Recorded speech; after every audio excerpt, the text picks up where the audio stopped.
For International Women's Day, I've decided to talk about a very special group of women who we all owe a great debt.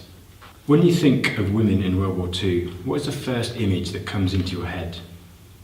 Last year I watched a documentary with Guy Martin, the adventurer and engineer, in which he helped to restore a Spitfire plane from World War II using the original blueprints and manufacturing methods. It took a huge amount of time and expertise, and at times it stumped them as to how to do some of the more challenging jobs. Guy then met some of the women who worked in the original factories during World War II, and they were almost laughing at his work rate.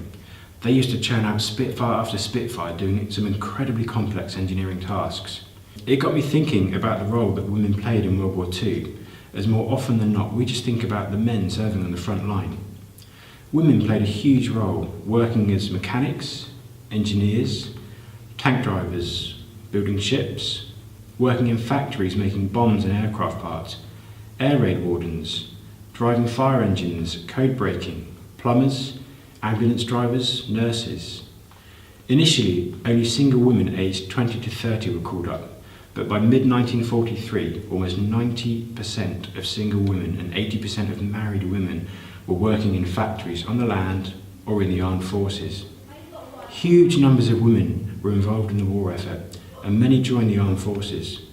At its peak, there were over 7 million women in war work of some kind. I think it's important that we remember the vital role women played in the war effort, and that it wasn't an easy role to fulfill. Very often, there were still a lot of males who resented women coming into the workplace doing what they perceived to be a man's job. I think we can also consider the wider social aspect of the changes that must have happened after World War II, thinking that one day you were making Spitfire parts or fighting fires after a bombing raid, and the next you had to go back to domesticity, which is something that the government actively encouraged.